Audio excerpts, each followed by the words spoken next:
आजकल अपनों ने खाई नहीं है भोजन, आजकल तो वही खा रहे हैं। राम धनी तो खा रहे कि नहीं, बताएं कि नहीं है? आजकल क्या खा रहे? देखो ना भाई क्या हाल है।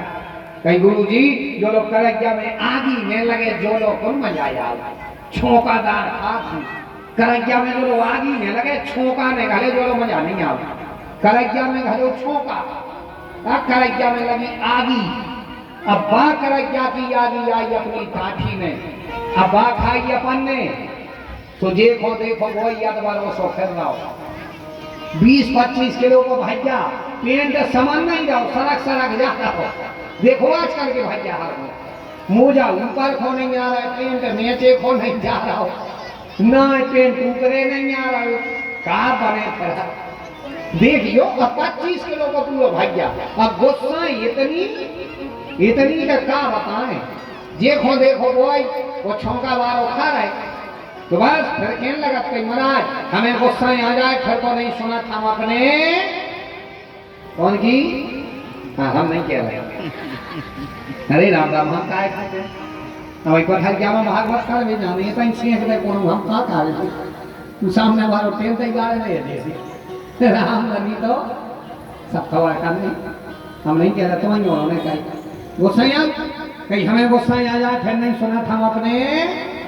अच्छा जा बताओ ने सुनो हो को का चाहिए भाई, तुमने सुनो अपने बाप की, तुम्हारे बाल बच्चे ने सुने तुम्हें, अब सुन गाय नहीं गए काय वक्त करज्ञा की यानी खा रहे, दूध दही घी शक्कर खाते थे, दाल चावल रोटी खाते थे, तो आदमी में तनक शांति होती थी। और आजकल उल्टा सीधा खा रहे सो शांति नहीं बची आए।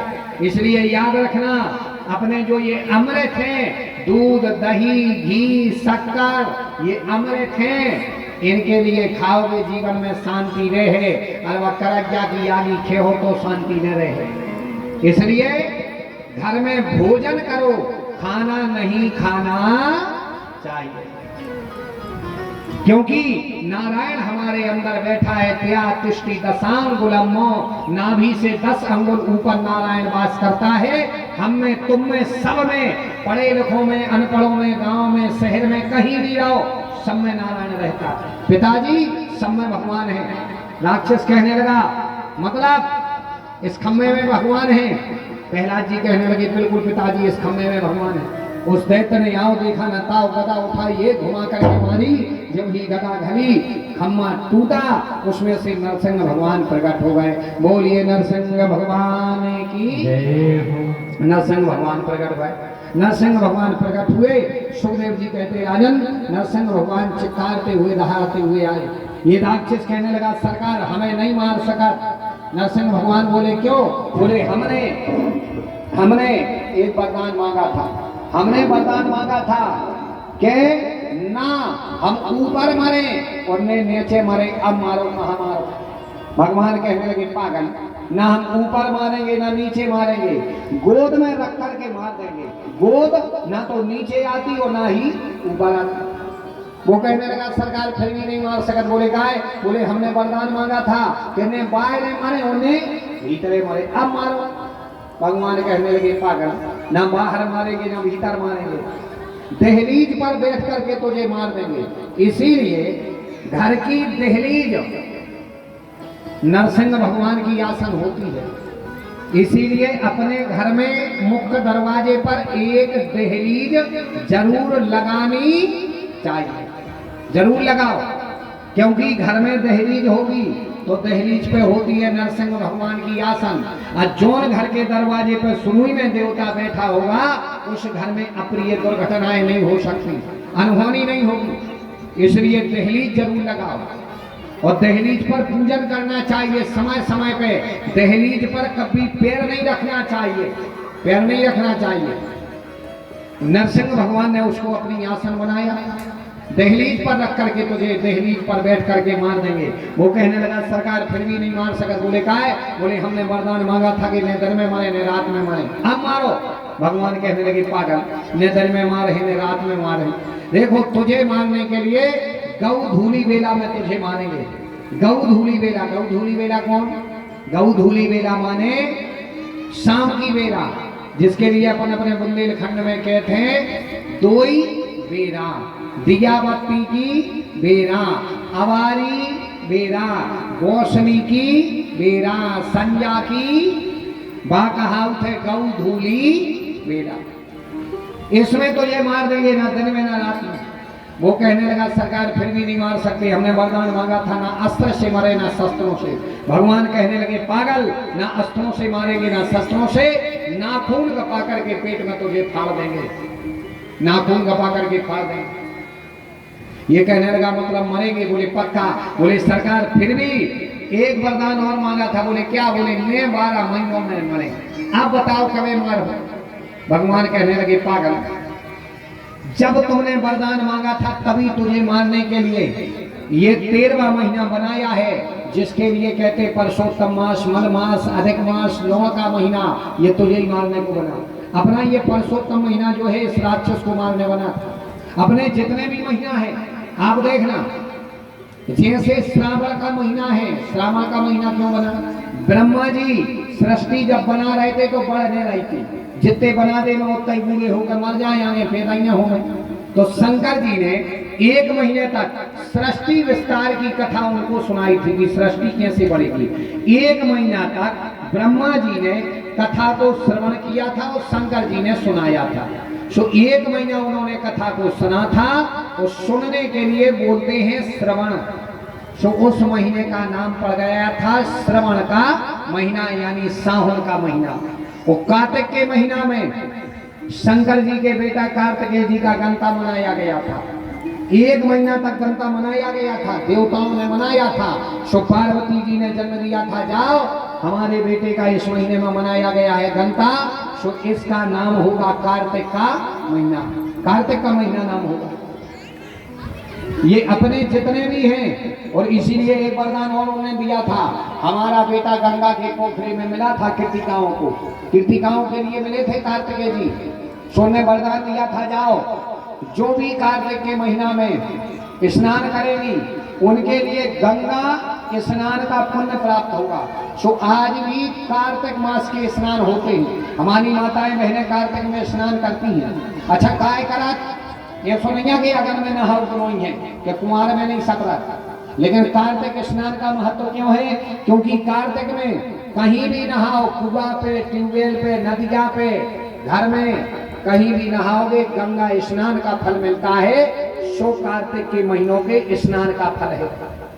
1 महीना चाहे गंगा जी पे रह के नहा ले और चाहे कार्तिक के स्नान कर लो, जिसको अपन बुंदेलखंडी में कहने लगा कतकानी, कतकानी, यही से कार्तिक के स्नान किए जाते हैं। इन्हें ये वरदान दिया और ये महीना बना था इसके लिए। सुखदेव जी कहते राजन, आज उन्होंने दिया गौधूली बेला में दहलीज को आसन बनाया, गोद में रखकर और लेकर के नाखून कपाए और फाड़ दिया।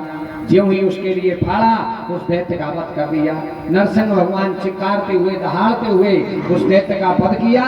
इतने में देवताओं ने कहा प्रहलाद जी तुम जाकर के स्तुति करो। प्रहलाद जी आए, आकर के स्तुति करने लगे कि ब्रह्मा दया सुरगणा मुनियोर्थ सिद्धा शतवैकतान मतयो वचसा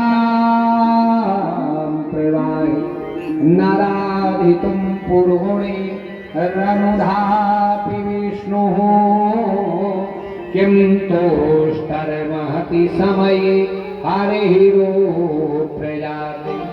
श्रीमद् भागवत महापुराण के 7वें स्कंद के 9वें अध्याय का 8वां। अभी अपन जो ये कथा सुन रहे ये श्रीमद् भागवत महापुराण के 7वें स्कंद के 9वें अध्याय की है। 8वें मंत्र में प्रहलाद जी ने स्तुति की। भगवान कहने लगे मांगो प्रहलाद क्या चाहिए। प्रहलाद जी कहने लगे पिताजी भगवान कुछ नहीं, हमें तो केवल इतनी कृपा करना कि हम आपके नाम का भजन करते रहें, क्योंकि आपका नाम भजेंगे तो जीवन में कल्याण होगा। अच्छा देखना प्रहलाद जी ने क्या मांगा कि आपके नाम का भजन करते रहे। इसलिए ये प्रहलाद की कथा बता रही है। नहीं कथा तो सबने सुनी, सब जानते हो, कथा वही है, लेकिन कथा हमें और आपको क्या सिखाए? किसी भी स्थिति में रहो भगवान का नाम जपना चाहिए। कुछ भी करो, चलते फिरते नाचते खेलते सोते जागते किसी भी स्थिति में रहो, भगवान के नाम को भजते रहो, कलयुग में कल्याण होगा। क्योंकि रामायण में आपने पढ़ा होगा, कलयुग केवल नाम आधारा, सुमर सुमर नर उतना ही पारा। कलयुग में नाम ही से भजन हो सकता है, कल्याण हो सकता है। इसलिए जब बने जितना बने भगवान के नाम का भजन करना चाहिए। पहला चीज कहते हैं कि भगवान आपके नाम का भजन होता है और कुछ नहीं, और इनके नाम लेने में तो कई क्या कर गए, कई का कल्याण हो गया। एक भक्त ने भाव लिखा है कि हो गए, अरे हो गए भव से पार लेकर नाम तेरा, हो गए भव से पार लेकर नाम तेरा, हो गए भव से पार लेकर नाम तेरा, हो गए भव से पार लेकर नाम तेरा, नाम तेरा प्रभु नाम तेरा, नाम तेरा प्रभु नाम तेरा, नाम तेरा प्रभु नाम तेरा, नाम तेरा प्रभु नाम तेरा, ये हो गए भव से पार लेकर नाम तेरा, हो गए भव से पार लेकर नाम तेरा। जय हो, ताली बजाते।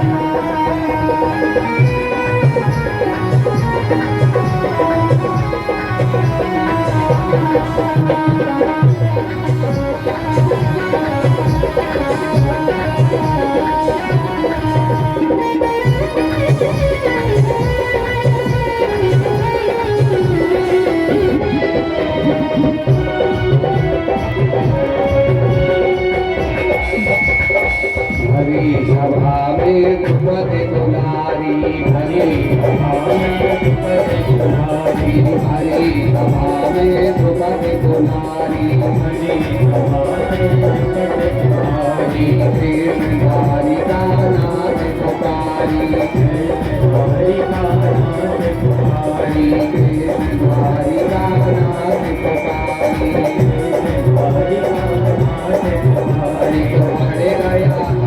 तुम्हारे गया मारे गया जी अपार निकाले नाम तेरा, हो गए भव से पार निकाले नाम तेरा, हो गए भव से पार निकाले नाम तेरा।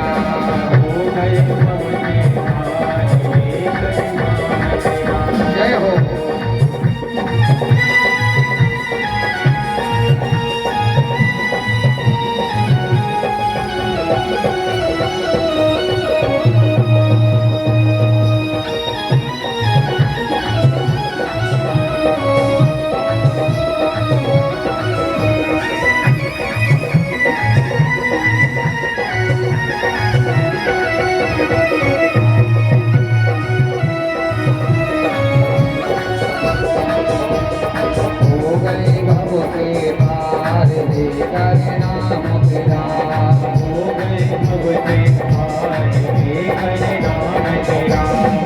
जिसको स्वयं तार नहीं पाए, जिसको स्वयं तार नहीं पाए, जिसको स्वयं तार नहीं पाए, जिसको स्वयं तार नहीं पाए, नाम लिए से मुक्ति पाए, नाम लिए से मुक्ति पाए, नाम लिए से मुक्ति पाए, नाम लिए से मुक्ति पाए। तो महिमा नाम की महिमा अपार लेकर नाम तेरा, हो गए भव से पार लेकर नाम तेरा, नाम तेरा प्रभु नाम तेरा, नाम तेरा प्रभु नाम तेरा, नाम तेरा प्रभु नाम तेरा, नाम तेरा प्रभु नाम तेरा। यदि हो गए भव से पार लेकर नाम तेरा, हो गए भव से पार लेकर नाम तेरा, हो गए भव से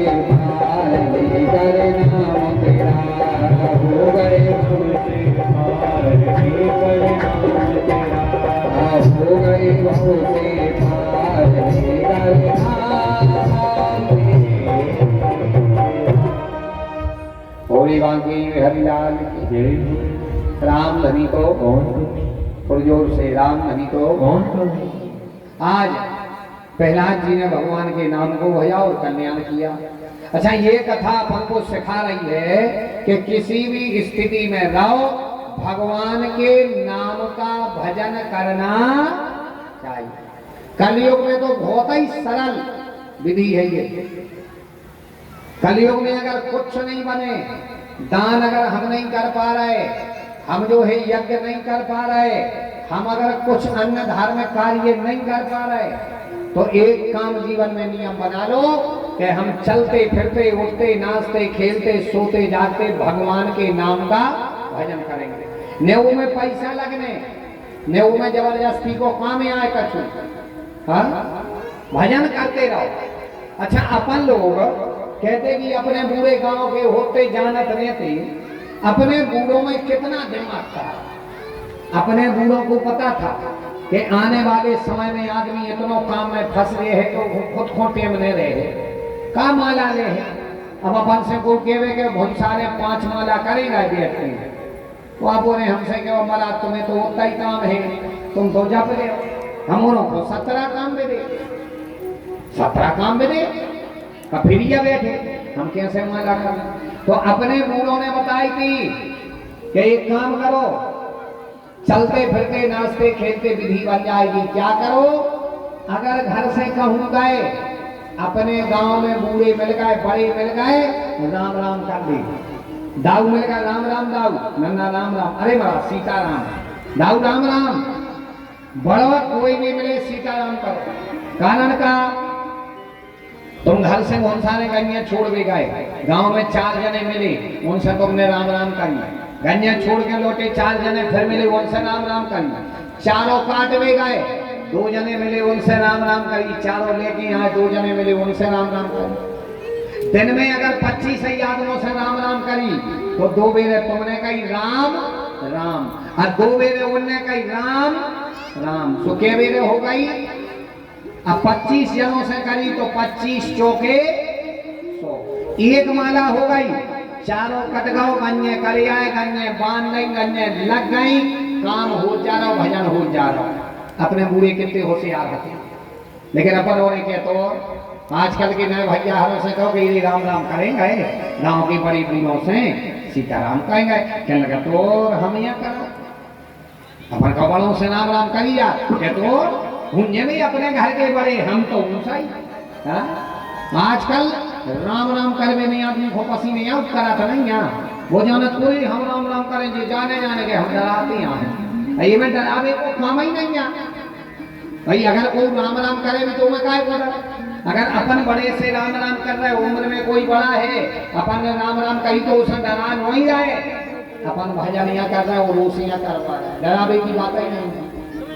और एक चीज और बिल्कुल दिमाग में देना, जो स्वयं इज्जतदार आदमी होगा वो सदैव दूसरे के लिए इज्जत देगा, सदैव सम्मान करेगा। जो स्वयं इज्जतदार होगा, और जो खुद में हुए वो कब्बों को की इज्जत, किसी के लिए सम्मान नहीं दे सकता। इसलिए दूसरे को सम्मान देवो, डरावो नहीं, सम्मान देवो। जो आए कि हम सम्मान नहीं है सो तुम्हें सम्मान दे रहे हैं भाई। इज्जतदार आदमी ही दूसरे की इज्जत कर सका, जो उनकी खुद की ने हुई उनका जाने को भी इज्जत करवो। इसलिए अगर अपन जय राम जी कर रहे तो इन्हें डर नहीं, अपन सम्मान कर रहे दूसरे का, क्योंकि अपन सम्मानीय है, सुबह सम्मान कर रहे।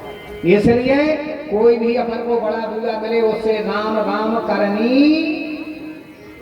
थोड़ी जोर से नहीं क्या बोल रहा है। हाँ अच्छा, एक साल और है, एक समस्या और है। अगर कोनो अपन से जय राम जी करे तो अपन पे नहीं होती है।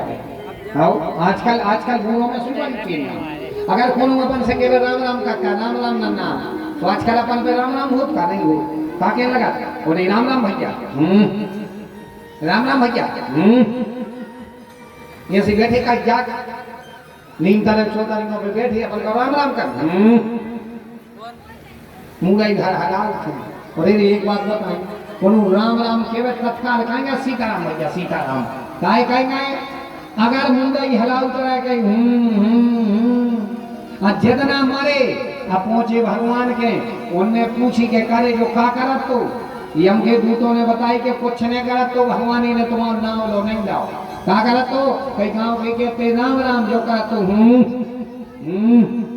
भगवान के तो एक मुंह हलावे की आदत है। एक काम करो, एक हो मुंह हलावे की आदत, अगले जन्म में एक हो गिर धोना बना के रेंजा पे बैठा दी। आओ सो रेंजा पे बैठे मिल गई अपन गिर धोना बने। जितने जे रेंजों पे गिर धोना बैठे ने भेज जा वो जन्म में जो मुंह हलाओ के भगवान ने बना दाओ गिर धोना बैठे रा मुंह हलाओ। अब बाल बच्चों को बेद गाती आ रही ऐसी छोटे में लाओ फिर रेंजा पे गिर धोना छूटा गदवा दे तो लाधे दे पकड़ा है। इसे राम राम को करे तो तत्काल करो चाहिए, मुंह नहीं हलाओ चाहिए। अगर कोई मुंह ही हलाओ करे तो अगले जन्म में रेजा पे बैठे मिलवी राम नहीं तो कमी। इसलिए स्वयं भजन करो, दूसरे से करवाओ। कलयुग में तो नाम भजो। प्रहलाद ने नाम भजा, भगवान कहने लगे बेटा कुछ चाहिए? बोले कुछ नहीं भगवान, आपकी कृपा होती रहे। सुखदेव जी कहते राजन प्रहलाद के बेटा हुए विरोचन, विरोचन की बेटी दुहात्री, इसी वंश में आगे चल करके हुए राजा बलि। राजा बलि ने मन ही मन विचार लगाया कि हमारे बब्बा जी थे प्रहलाद, उनने भजन किया, हम भी जीवन में कुछ करेंगे, लेकिन क्या करें? हमारे बब्बा जी की ना तो संपत्ति न थी सुनाव भर जपो। हमारे पास संपत्ति है, हम तो दान करेंगे और यज्ञ करेंगे। अच्छा एक चीज देखना, अगर जीवन में संपत्ति होवे तो उसको दान भी करना चाहिए। वो चार चीजें तो जीवन में सदा दान करो। कौन कौन सी? शास्त्र कहता है अगर इन चीजों का दान करेंगे तो बढ़े, और दान लेकर भी तो इन चीजों को विनाश हो जाता। कौन कौन सी चीजें ध्यान देना? गौ वाटिका पुष्पम विद्या कुपोदकम धनम दानाश्च वर्धते सर्वदा अदानाश्च विनश्यति। गौ वाटिका पुष्पम, एक चीज वाटिका का फूल, अगर फूल फूले आवे वो तोड़ के मंदिर में चढ़ा दे, दान कर दो, कल दूसरा आएगा। और नेटोर हो, कल मुरझाएगा, परसों गिरेगा, नरसों हफ्ता लग जाएगा और वो फूल नाश हो जाएगा। दूसरी चीज कुएं का जल, कुएं का जल, अगर कुआं में जल है तो उसको निकाल लो, आज नहीं तो कल, कल नहीं तो परसों उसमें नया आता जाएगा और जल पीने के योग बना रहेगा। और कुएं का जल नहीं निकालोगे पत्ते गिरेंगे, ना तुम्हारे काम का रहेगा ना किसी के पीने के काम का, बास आने लगेगी। गौ वाटिका पुष्पम विद्या, अगर तुम्हारे पास में विद्या ज्ञान है तो दूसरे को दो, नहीं तो जब तक हम हैं जब तक वो ज्ञान है, जिस दिन अपन मर गए वो ज्ञान नष्ट हो जाएगा। एक सत कार्य में किया हुआ धन खर्च, सत कार्य में धन का भी खर्च करना, दान करना चाहिए। आप देखना अगर सत्कर्मों में दान करते रहेंगे तो हमारी आने वाली पीढ़ियों को मिलेगा, और नहीं अगले जन्म में हमें भी वो मिलेगा।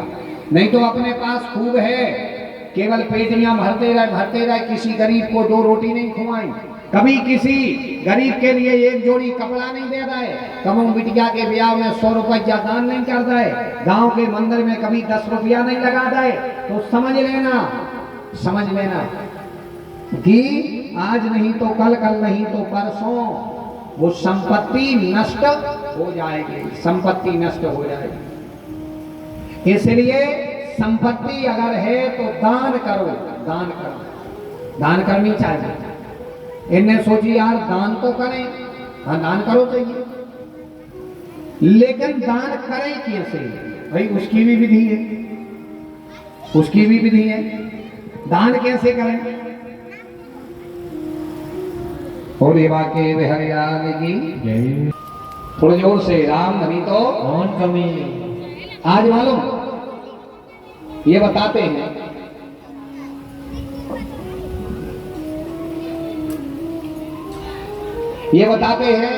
कि सतकर्म में धन भी खर्च करते रहो, दान करते रहो, ये अपन के लिए मिलता रहता है। क्योंकि कोई भी अगर अपने दरवाजे पर मांगने आता है तो वो मांगने नहीं आता, याचका नेम याचन्ति बोधयन्ति, गृह गृह मांगने वाला मांगने नहीं, बताने को आता है कि इस जन्म में शायद पूर्व जन्म में हमारी ना संपत्ति हती, लेकिन हमने कभी किसी गरीब की सहायता नहीं करी, कभी मंदिरों में नहीं दिया, कभी हमने एक जोड़ी कपड़ा नहीं को दान कर रहे। सो आज हमारी जाई स्थिति है कि हम घर घर मांगत कर रहे हैं। और अगर तुम भी दान नहीं करोगे तो ऐसे ही शायद अगले जन्म में अपना हो गए। तो क्या करें, थोड़ा थोड़ा सत्कर्मों में दान करते रहो, अपने आप में हैबिट बना लोगे। कलयुग अपन को दान नहीं करने देगा। बात को नहीं कहो कि महाराज काय कह रहे, कैसा दान करो, नहीं भगवान ने दिया लाखों खर्च करने का, हजारों खर्च करने का नहीं कर पाओ, अच्छी कला के भी ठंड पड़ी है। कोनो गरीब तुम्हें लाजे दिखावे, उसके पास में स्वेटर नहीं है, एक जोड़ी साल नहीं आई, उसके लिए एक साल ले आके उड़ा दे, तुम्हारे लाखों रुपए एक तरफ है, वो ठंड में उड़ाओ एक साल एक तरफ है। अगर कोई गरीब आदमी भूखा घूम रहा है, 4 रोटी उसके लिए खिला दो, बूढ़ा है मजदूरी नहीं कर सकता, अकेला है घूम रहा है, उसके लिए 4 रोटी खुआ दे, तुम्हारे लाखों को दान एक तरफ है, 4 रोटी एक तरफ। अगर कोई असहाय दीनहीन गौ माता घूम रही, एक बाल्टी पानी पिया दे, उससे तुम्हारा कितना बड़ा दान हो जाएगा, कितना बड़ा दान हो जाएगा। अगर गरीब की बिटिया का विवाह गांव में हो, गरीब है, पता है कि व्यवस्था नहीं है, तो जितनी तुम्हारी गुंजाइश हो, जितना अपन कर सकें उतना ही अगर उसके विवाह में दान कर दे, सहयोग कर दे, तो कई गुना आपका पुण्य हो जाएगा। लेकिन धन्य कलयुग अपन को अच्छे कामों में कलयुग खर्चा नहीं करने देते आए, खर्चा नहीं करने देता अच्छे कामों में। अबे देखो, अगर मंदिर में जावे वो गरीब दुकानिया मिल जाए तो जेब में चिल्ला ढूंढा थे चिल्ला है। मंदिर में जाओ, अगर कोई आरती सामने आ जाए तो हाथ घुमा के कोड़ो सुताप के ले जाए। हाँ, गरीब की बिटिया को ब्याह हो गए तो जेब में से 100 रुपया नहीं निकला, यहाँ 20 ढूंढा थे, लिखवा दे और कब तो यहाँ से जाओ बेटा 20 लिखवा दे। याद रखना प्यारे, अगर गरीब की बिटिया के विवाह में 500 रुपए दान करेंगे तो वे 500 तुम्हें 50,000 बन के मिले हैं। अगर किसी गरीब को 2 रोटी खिलाएंगे तो वो हमारे लिए 50 कम करके आएंगे, अजमा करके देख लेना। इसलिए जीवन में जब बने, जितना बने उतना दान करते रहो। 4 चीजें तो दान करो ही चाहिए, लेकिन कलयुग नहीं चाहा। कलयुग उल्टे कामों में पैसा खूब लगवाता अपना, उल्टे कामों में। अभी आदमी की बुद्धि देखिए, बुद्धि देखिए। मंदिर में अगर 500 को चंदा भूल जाए, 1100 चंदा लिखे जाए तो आदमी को देवे में पसीने आउट है। और होटलों में जाएगा, 4 दिन को बासो खात है, 40 के 400 दे के आउट है, पर्स में बारी खुशो अलग से दे। बोले जा गया, बोली जा रही सी, हाँ जा रही सी, बासो खा के आए, कब को केसो फोन के हाथ को ने शुद्धता का पता ना कुछ, हाँ रही सी, उल्टे कामों में लगा उसे। अबे झूला तारे बजावे को बोला कि मंगल को न्यो तो दियो कि आज मंगल है, रामान होने तो झूला तारे बजाने वाली ने मिले। अब पलीता वाले डांस में अगर पलीता ने पकड़न दे तो लोग गाँव के लम्बादार की पहुंचा कट जाए, कहीं भैया तुम के दियो, कहीं काय के पलीता नहीं पकड़न दे रहा है, पलीता पकड़ ले मटूरे फिरा। अब फिर भाग फेरी को झंडा दे दे तो कोनो लेवे वालों नहीं मिलाते, जो कलयुग नहीं तो और क्या है। यही कलयुग है, कलयुग उल्टे कामों में अपना लगाव है, उल्टे कामों को हम अच्छा समझ रहे। इसलिए याद रखना, 4 चीजें सदा दान करते रहो। राजा बलि कहने लगे हम तो दान कर हैं, लेकिन दान तो कर हैं, लेकिन दान को भी तरीका चाहिए। अपन ज्यादा भाव नहीं आके दान करने लगो तो दान करवे में भी सोचो कि हमारा दान अच्छा लगा कि नहीं तो तुमने दिन में दान करो। अब कौन आदमी आओ गांव में मांगे, तुमने सोची ये दान कर दे हमें पुण्य मिल है, सो तुमने दान के हमें स्वर्ग मिल।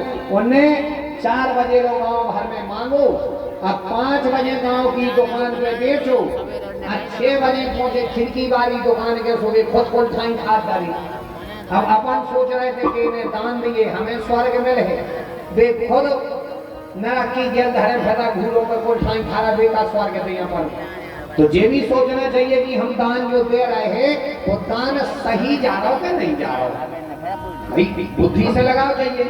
राजा बलि ने सोची अपन एक काम करो, अपन एक काम करते ही यज्ञ करते हैं, और यज्ञ ऐसा नहीं, यज्ञ ऐसे करो कि चिड़िया से लेके हाथी तक भूखा नहीं है, खूब अच्छे यज्ञ किए, 99 यज्ञ कर लिए, 100 यज्ञ करने वाले थे।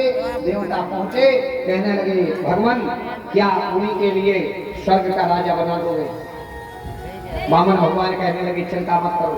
वामन भगवान 52 अंगुल के बनकर के आए हैं भगवान, छोटा सा रूप लेकर 52 अंगुल के हते, सो नाम पड़ा वामन। बोलिए वामन भगवान की जय। वामन भगवान आए, आकर के वामन भगवान ने राजा बलि के दरवाजे पर अलग लगाई। राजा बलि भगवती भिक्षाम देहि, राजा बलि आए दान देने के लिए, मांगो क्या चाहिए?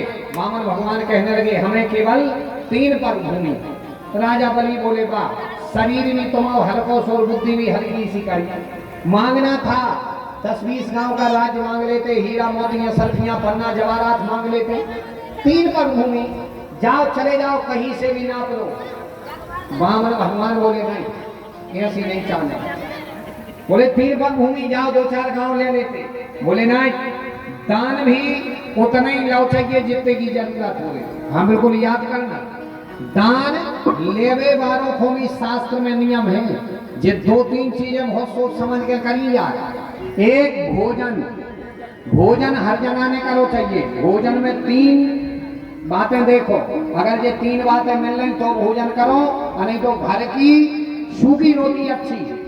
एक बनाने वाले की तन शुद्धि, जिसने भोजन बनाया है उसके शरीर की शुद्धता होनी चाहिए। बनाने वाले की तन शुद्धि, खिलाने वाले की मन शुद्धि। जो उनके भोजन कर रहे उसका मन शुद्ध होना चाहिए कि हमें भोजन करवाएं, बिना मन वाले के न करो चाहिए। तन शुद्धि, मन शुद्धि, और जो तुम खा रहे हो उस घर की, उस धन की शुद्धि, कि ईमानदारी को आए कि बेईमानी को। तन शुद्धि, मन शुद्धि और धन शुद्धि, 3 शुद्धि मिले तो भोजन करो, नहीं तो